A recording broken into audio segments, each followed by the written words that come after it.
Morning, everybody. So we have a full day ahead. First, we have a discussion on the foreign information manipulation and false information.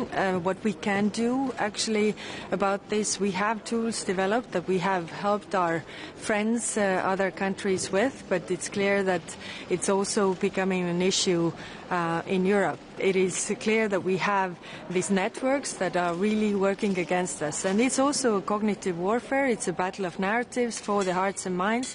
So we are discussing what more can we do in this regard. And then, of course, we have a discussion on Ukraine. Tomorrow marks the 4th anniversary of this horrible war. So, of course, there's going to be discussion on the 20th sanctions package, but as you all know, I think there is not going to be progress regarding this today, but we will definitely make this push. Then also the discussion about, what should we talk to the Russians about. It's clear that the pressure so far has been on Ukraine when it comes to the peace talks, but it's clear that it has to be on Russian side because they are the aggressor in this war, and if we want this wars to stop, if we want this not to go any further, then we also need to see concessions from the Russian side. That's also very clear. And then, of course, we will discuss also the 90 billion loan, how it should be pushed forward, but let's see how that works out. And then we have the Middle East. We have Nikolai Mladenov coming to talk to us. We want to be part of the peace process in Gaza and also contribute with what we have. We have the EUBAM Rafah border crossing mission, and we have the EUPOL COPS in order to disarm Hamas. It has to be the Palestinian police, and there the EUPOL COPS could be very handy. We have had agreements also on the with Jordan and Egypt, how we can best do this, but we also need the approval from the Israeli side. And then we will also discuss Syria, the developments in northeast Syria and what concerns are there. And then after that, we will also touch briefly on points like Venezuela and issues that other member states want to raise. Thank you. Representative, do we want to be a negotiator with Russia from the EU? We want to have this position. We want to be postponed of discussion who should be negotiator from EU with Russia, and you are high representative. Yeah, I think more important than who talks to Russia is what we want to talk to them about, and that's why these concessions that we need to see whoever talks to Russia, whether bilaterally or as representative of Europe as such, needs to also ask these questions, what Russia is willing to concede. Because if you ask a lot, you get little. If you ask little, you get nothing. And if you ask nothing, you will pay on top. That's very clear. So let's focus on what kind of concessions we want to see from the Russian side, not who is bringing those concessions to the table. What size of Russian army is ideal for this negotiation?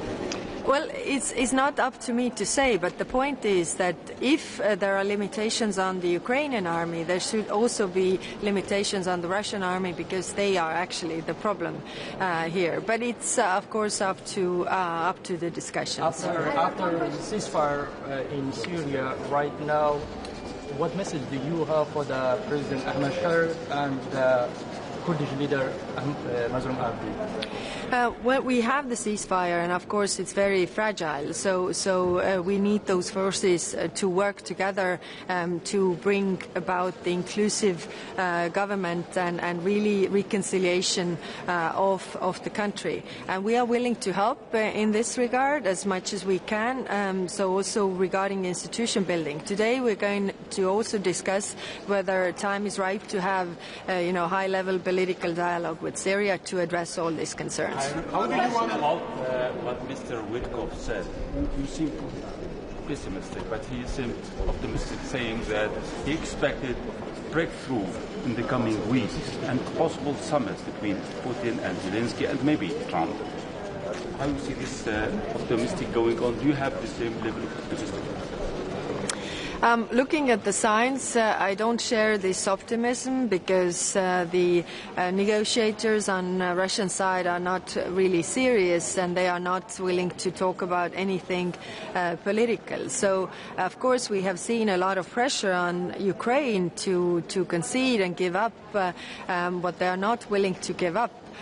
But it doesn't bring long-term peace. So I'm not that optimistic that we will see any results in coming weeks and months. How do you respond to U.S. counterparts about the escalating situation in Iran? Yes, the situation in Iran, of course, is very intense. So we don't need another war in this region. We already have a lot. So we have stressed the diplomatic way out of this. So we are also willing to contribute, and it's not only the nuclear issue, but it's also the ballistic missile program and the other worries we have with Iran. It is true that Iran is at its weakest point that they have been. We should be really using this time to find a diplomatic solution. You said that there will be today will not pass on. So what kind of signal does this give for years after the start?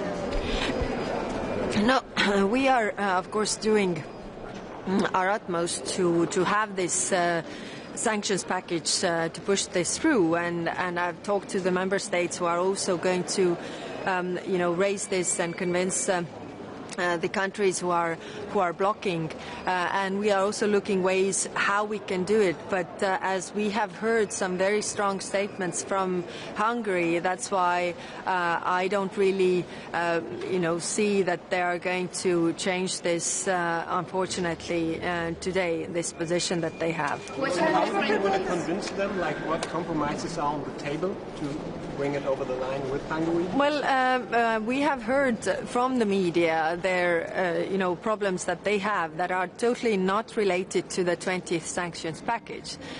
So I think we shouldn't tie together things that are not connected to each other at all. But let's listen to them explaining what are the reasons why they are blocking, and then see whether there are possibilities to overcome. High Representative, speaking about negotiations with Russia, about your proposal or idea, can you confirm that your idea also to request to speak about withdrawal of Russia's troops from occupied territories, for example, for us from Georgia, and also, please, can you estimate the situation in Georgia?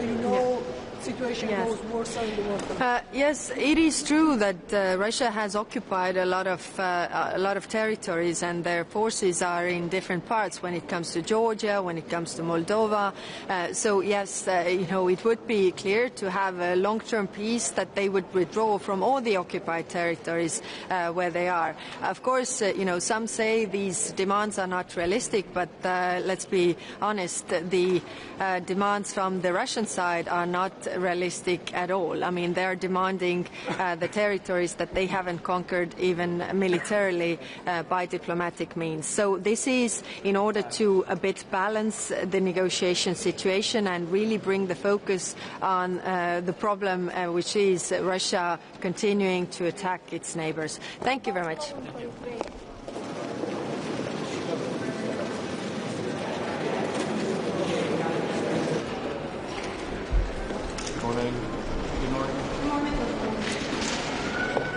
Good morning, everyone.